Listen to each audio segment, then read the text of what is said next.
क्या हो गया है भाई उत्तराखंड वालों की आवाज को? ऐसी आवाज नहीं चलेगी भाई, दिल्ली तक आवाज जानी चाहिए। आज हरिद्वार में भाजपा वाले इकट्ठा हुए हैं। मेरे साथ दोनों हाथ उठाइए, जरा उठाइए दोनों हाथ।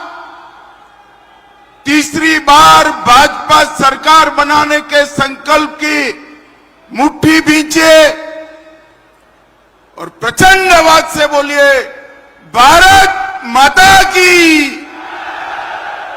जय श्री राम, जय जय श्री राम। मंच पर उपस्थित उत्तराखंड के लोकप्रिय मुख्यमंत्री श्रीमान पुष्कर सिंह धामी जी, मोदी जी की मंत्रिपरिषद में मेरे साथी भाई अजय टमटा जी, उत्तराखंड विधानसभा की अध्यक्षा श्रीमती रितु खंडूरी जी, हमारे वरिष्ठ नेता श्री सतपाल महाराज जी, महेंद्र भट्ट जी, प्रदेश अध्यक्ष और सांसद महोदय, हमारे पूर्व मुख्यमंत्री श्री त्रिवेंद्र सिंह रावत जी, हमारे पूर्व मुख्यमंत्री श्री रमेश पोखरियाल जी, हमारे पूर्व मुख्यमंत्री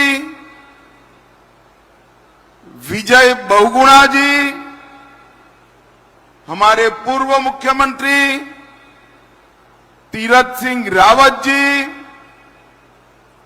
धामी जी की मंत्रिपरिषद के सभी सदस्यगण,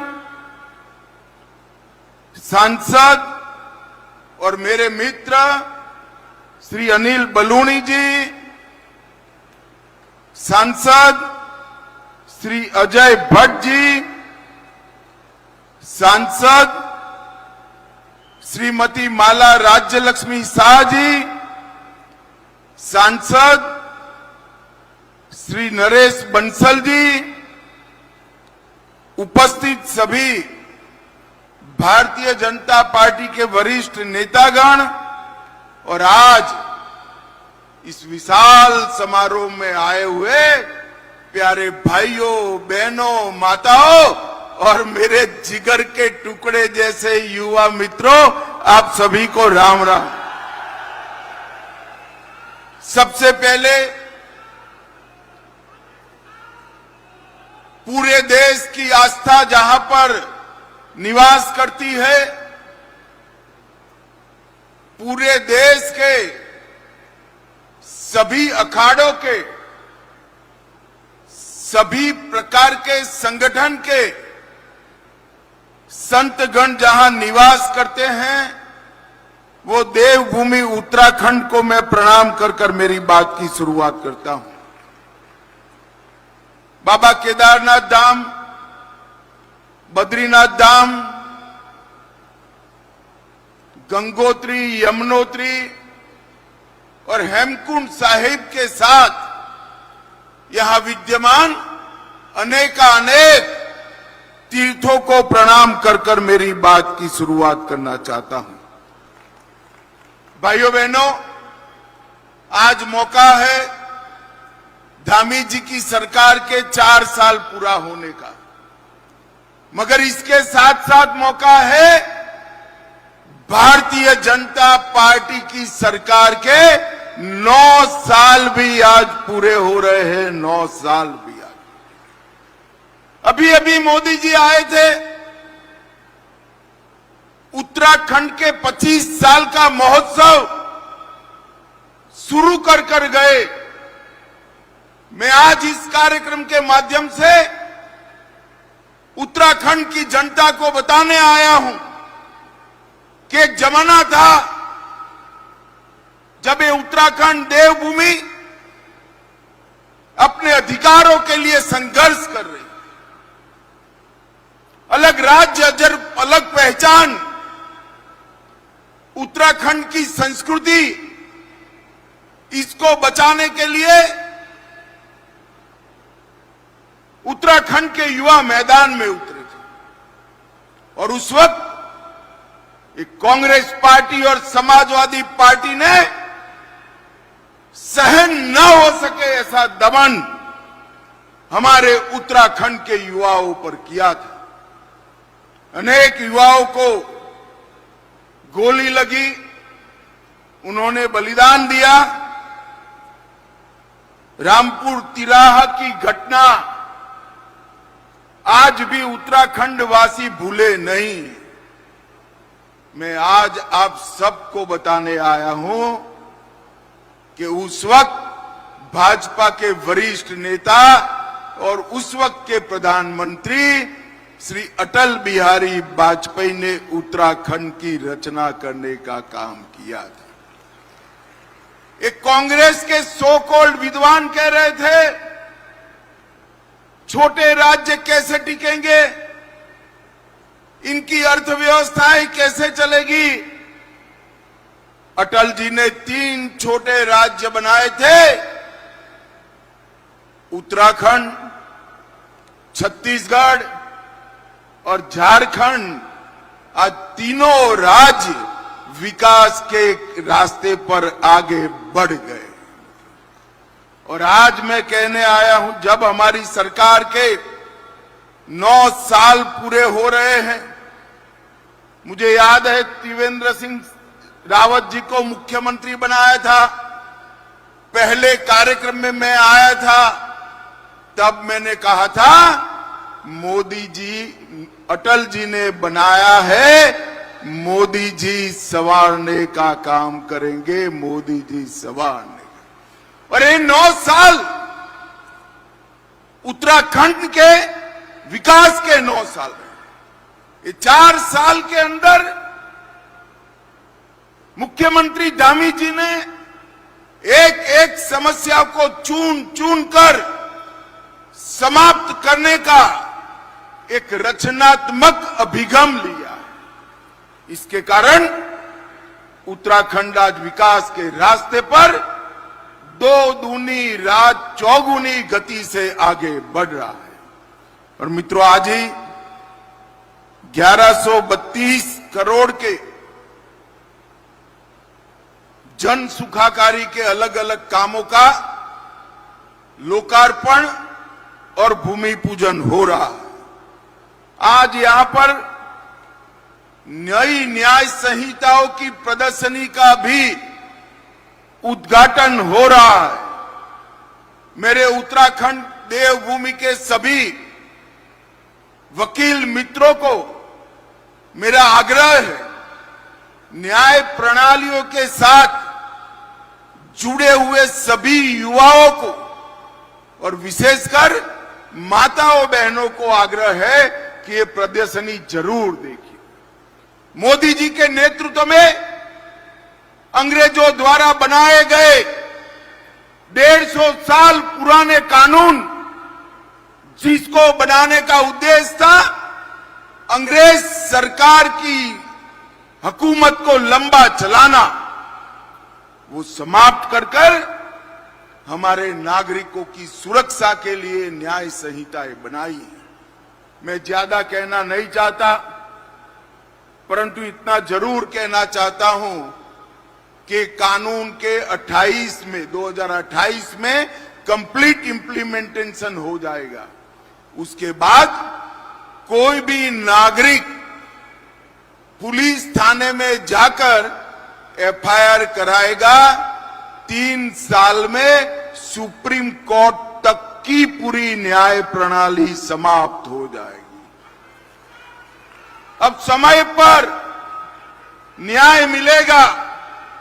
ये दुनिया के सबसे आधुनिक न्याय संहिताएं हैं और ये दुनिया की सबसे वैज्ञानिक न्याय संहिता है। मेरा आग्रह है कि आप सभी लोग जरूर इसको देखिएगा। आज यहां पर एक जोर जोर से नारे लगा रहे हैं, 1900 युवाओं को पुलिस आरक्षियों का नौकरी मिल गया है।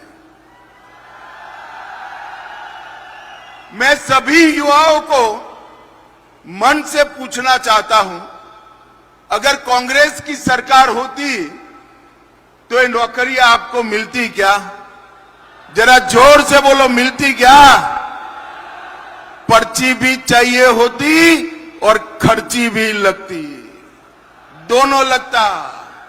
अब कोई सिफारिश की जरूरत नहीं, कोई रिश्वत नहीं देनी है। पहाड़ पर रहने वाला हमारी बूढ़ी मां का बेटा कोई सिफारिश के बगैर आज नौकरी प्राप्त कर कर अपने घर जा रहा है। इसी को शासन है। और यहां पर धामी जी ने जो नकल विरोधी कानून बनाया है, वो कानून ने एक प्रकार की पारदर्शिता रोजगारी क्षेत्र में लाई और इसके कारण ये संभव हो पाया। आज यहां पर पाकिस्तान और अफगानिस्तान से आए हुए लगभग 200 लोगों को नागरिकता दी गई। मुझे बरोबर याद है भाइयों बहनों, जब मैं सीए का कानून लेकर आया था तब एक कांग्रेस, सपा, बसपा, ममता, डीएमके सारे के सारे लोग संसद में हो हल्ला करे थे। मैं आज फिर से कहना चाहता हूं, इस देश पर हमारे जो हिंदू शरणार्थी बांग्लादेश, पाकिस्तान, अफगानिस्तान से आए हैं, सिख शरणार्थी आए हैं, बौद्ध शरणार्थी आए हैं, जैन शरणार्थी आए हैं, इस देश पर उनका इतना ही अधिकार है जितना नरेंद्र मोदी जी का अधिकार है। वो हमारे देश के नागरिक हैं, मगर तुष्टीकरण की राजनीति के कारण आजादी से अब तक उनको नागरिकता से वंचित रखा गया। ढेर सारी यातनाएं झेलकर हमारे देश में शरणार्थी बनकर आए हैं, अपना धर्म बचाने के लिए, अपने परिवारों की महिलाओं का सम्मान बचाने के लिए। क्या भारत उनको नागरिकता नहीं देगा? राहुल बाबा, जितना विरोध करना है कर दो, हम नागरिकता देकर रहेंगे, आप हमें नहीं रोक। जिन लोगों को आज नागरिकता मिली है, वो सभी लोगों को मेरी ढेर सारी बधाइयां। भाइयों बहनों, 2024 के आम चुनाव में नरेंद्र मोदी जी तीसरी बार देश के प्रधानमंत्री बने, लगातार तीसरी बार। और 6 दशक के बाद ये घटना हो रही है। और फिर 24 में ही ओडिशा में पहली बार भाजपा का मुख्यमंत्री बना, हरियाणा में हमने हैट्रिक बनाई, महाराष्ट्र में हमने हैट्रिक बनाई, और फिर 25 दिल्ली में आप पार्टी का सुपड़ा साफ हो गया। बिहार में हमने 2/3 बहुमत से सरकार बनाई। केरल के त्रिवेंद्रम में पहली बार भाजपा का भगवा वहां पर लहराया। महाराष्ट्र में भी हमने विजय प्राप्त करी और 26 में बंगाल और तमिलनाडु में भारतीय जनता पार्टी और एनडीए की सरकार बनने जा रही है। मगर 27 का उद्घाटन देवभूमि वालों आप लोगों को करना है। 27 में फिर से पूर्ण बहुमत की भारतीय जनता पार्टी की सरकार बनानी। मुझे बताओ भाई, 27 में प्रचंड बहुमत से भाजपा सरकार बनाओगे क्या? अरे जोर से बोलो, बनाओगे क्या? भाइयों बहनों, ये हरिद्वार में कुंभ 27 में भी आने वाला है और उत्तराखंड में 27 में लगातार तीसरी बार भारतीय जनता पार्टी की सरकार बनने वाली।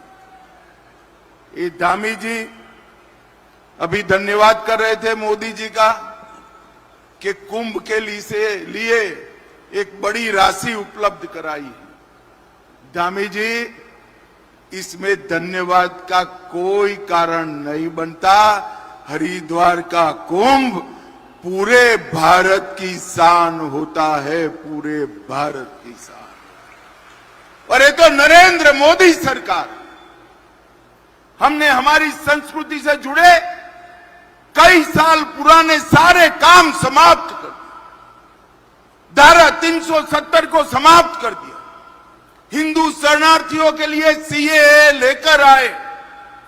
550 साल से जिसकी हिंदू समाज राह देख रहा था, वो रामलल्ला का मंदिर बनाने का काम भी हमने समाप्त कर दिया। केदारनाथ धाम, बद्रीनाथ धाम में पूरे शहर की पुनर्रचना कराई, महाकाल लोक बनाया और औरंगजेब ने तोड़ा हुआ काशी विश्वनाथ का कॉरिडोर भी नरेंद्र मोदी जी ने बनाया। नरेंद्र मोदी जी ने। ये कुंभ जो आने वाला है वो सभी रिकॉर्ड तोड़ने वाला होगा, ऐसा मुझे विश्वास है। मित्रों, मोदी जी ने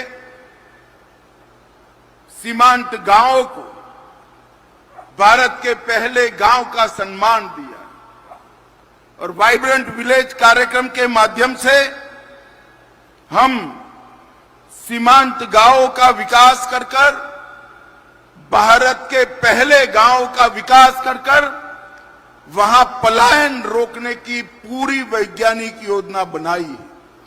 और मैं आज यहां कहने आया हूं उत्तराखंड वालों, इसका सबसे बड़ा फायदा आने वाले दिनों में हमारी देवभूमि उत्तराखंड को होने वाला है। देवभूमि उत्तराखंड। मित्रों, कांग्रेस पार्टी पूरी ऊर्जा घुसपैठियों को बचाने के लिए लगा रही है।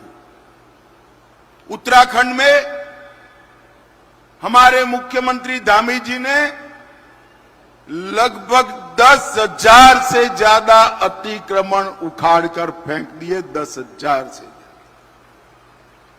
सिर्फ अतिक्रमण की बात नहीं है, मैं आज उत्तराखंड की जनता को कहने जा रहा हूं कि पूरे देश से जहां जहां घुसपैठियां है, केदारनाथ धाम से लेकर कन्याकुमारी तक, एक एक घुसपैठिए को चुन चुन कर हम भारत के बाहर निकालने का काम करेंगे। भारत के बाहर।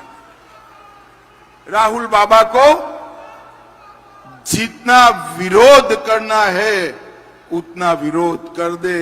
वो एसआईआर का भी विरोध करे। उनको हर चीज में नकारात्मकता दिखती। भाइयों बहनों, मुझे बताओ, जो भारत का नागरिक नहीं है उसका नाम मतदाता सूची से कटना चाहिए या नहीं कटना चाहिए? जोर से बोलो, कटना चाहिए या नहीं कटना चाहिए? भारतीय जनता पार्टी चुनाव आयोग जो एसआईआर की प्रक्रिया कर रहा है, इसका पुरजोर समर्थन कर रही है। क्योंकि जिस देश में लोकतंत्र को संभालने वाली मूल इकाई मतदाता सूची शुद्ध न हो, परिशुद्ध न हो, वो देश का लोकतंत्र कभी सलामत नहीं रह सकता। भाइयों बहनों, कांग्रेस के जमाने में ढेर सारे भ्रष्टाचार के आरोप लगे।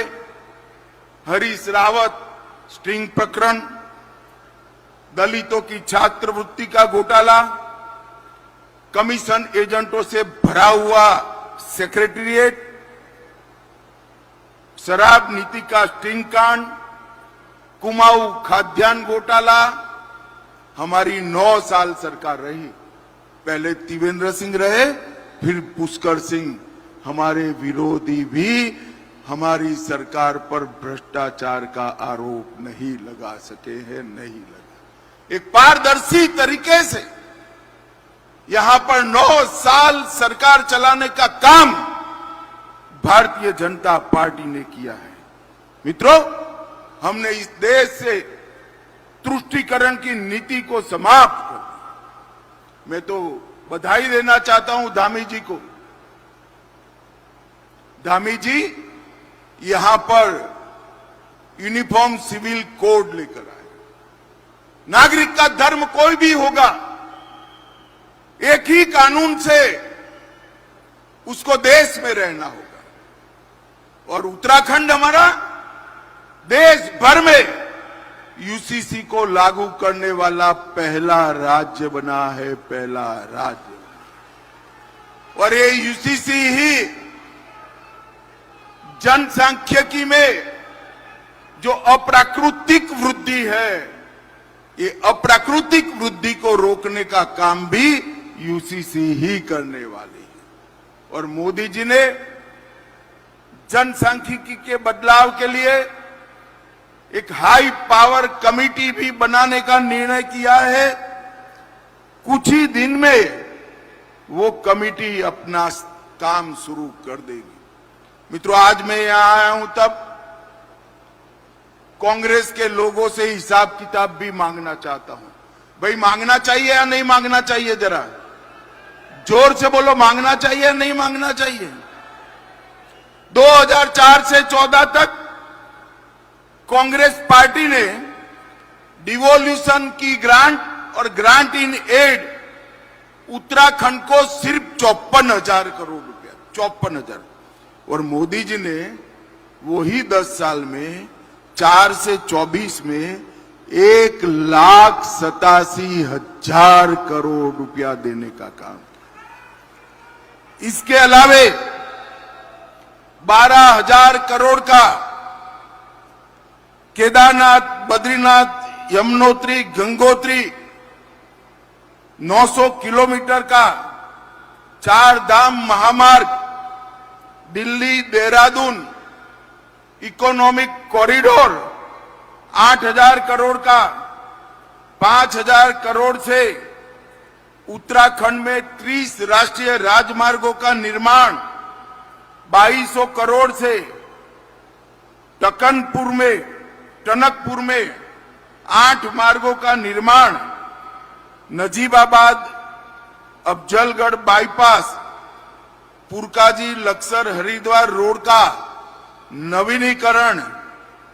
और मित्रों, विकास का द्योतक राज्य का बजट होता है। 2009 से 14 में उत्तराखंड का औसत बजट था 187 करोड़ रुपए, सिर्फ 187। मेरी बात ध्यान से सुनिएगा, 9 से 14 में उत्तराखंड का एवरेज बजट था 187 करोड़ रुपया। धामी जी ने अभी बजट रखा 187 करोड़ से ये 9 साल में बढ़कर 4,770 करोड़ रुपए का बजट हुआ। ये बताता है कि हमारा उत्तराखंड कितना आगे बढ़ा। 26,000 करोड़ से 3 नए रेलवे प्रोजेक्ट दिए गए, 303 किलोमीटर विद्युतीकरण पूरा कर दिए गए, 147 स्टेशन अमरूद स्टेशन बन रहे हैं, 100 फ्लाईओवर और अंडर ब्रिज बने हैं, और सबसे बड़ी रेल सुरंग ऋषिकेश से कर्णप्रयाग वो भी बनाने का काम हुआ है। कई सारे हेलीपैड बने हैं, देहरादून एयरपोर्ट को आधुनिक किया गया है, एग्रीकल्चर और मत्स्य पालन के लिए ढेर सारा काम हुआ है। पर्वतमाला रोपवे विकास कार्यक्रम में 2400 करोड़ रुपया लगाया गया है। और मित्रों, सबसे बड़ी बात, 2014 में उत्तराखंड की प्रति व्यक्ति आय 1,25,000 रुपया, और वो 9 ही वर्ष में 1,25,000 से बढ़कर 2,60,000 करने का काम हमारे दोनों सरकारों ने किया है। हमारा जीएसडीपी 1,50,000 करोड़ था, वो बढ़कर 3,50,000 करोड़ जीडीपी करने का काम हुआ है। लगभग 10,000 किसानों को प्रधानमंत्री किसान योजना का लाभ मिला, 14 लाख घरों को जल जीवन मिशन का फायदा घर में नल मिला, 62 लाख लोगों को 5 लाख तक का स्वास्थ्य का फायदा मिला, 5,80,000 घरों में शौचालय बना, 60 लाख लोगों को प्रति माह प्रति व्यक्ति 5 किलो अनाज मुफ्त में मिलता है और 5,33,000 माताओं बहनों को गैस का सिलेंडर देने का काम भारतीय जनता पार्टी के नेता नरेंद्र मोदी ने किया। मित्रों, एक और भ्रष्टाचार करने वाली कांग्रेस, अव्यवस्था फैलाने वाली कांग्रेस, उत्तराखंड के निर्माण का विरोध करने वाली कांग्रेस, और दूसरी ओर 4 धाम के प्रति अनन्य श्रद्धा से 4 धाम के यात्रियों में 3 गुना वृद्धि करने वाली भारतीय जनता पार्टी। उत्तराखंड के हर कस्बे को रोड से जोड़ने का प्रयास करने वाली भारतीय जनता पार्टी। युवाओं को बिना खर्ची, बिना पर्ची नौकरी देने वाली सरकार, कॉमन सिविल कोड लाने वाली सरकार, सीए के माध्यम से नागरिकता देने वाली सरकार है और घुसपैठियों को चुन चुन कर निकालने का संकल्प लेने वाली सरकार। उत्तराखंड को ये 2 विषय पर 2 पार्टियों के बीच में चयन करना है। कांग्रेस पार्टी राहुल गांधी के नेतृत्व में पूर्णतया बिखर चुकी है। संसद के अंदर चर्चा करने की जगह हो हल्ला कर संसद न चलने देने की नीति एज अ पॉलिसी इन्होंने अपनाई। ये पार्टी हमारा देवभूमि का विकास नहीं कर सकती। मैं उत्तराखंड वासियों को अंत में इतना ही कहने आया हूं, 2027 में फिर से चुनाव आने वाला है। हमारे दोनों मुख्यमंत्री त्रिवेंद्र सिंह और पुष्कर सिंह ने 9 साल तक मनपूर्वक उत्तराखंड की सेवा करी है। एक तीसरा मौका भारतीय जनता पार्टी को दे दीजिए। हम उत्तराखंड को सभी छोटे राज्यों में 1 नंबर पर ले जाने का काम करेंगे। मुझे बताओ भाइयों बहनों, कमल के निशान पर आने वाले चुनाव में बटन दबाकर भाजपा का समर्थन करेंगे क्या? अरे जोर से बोलो, करेंगे? तो मेरे साथ दोनों हाथ उठाइए, जरा उठाइए दोनों हाथ, विजय के संकल्प की मुट्ठी भींचे और प्रचंड आवाज से बोलिए, भारत माता की जय श्री राम, जय जय श्री राम। मंच पर बैठे हुए सभी संत गणों के श्री चरणों में मेरा प्रणाम। आप सभी का बहुत बहुत धन्यवाद।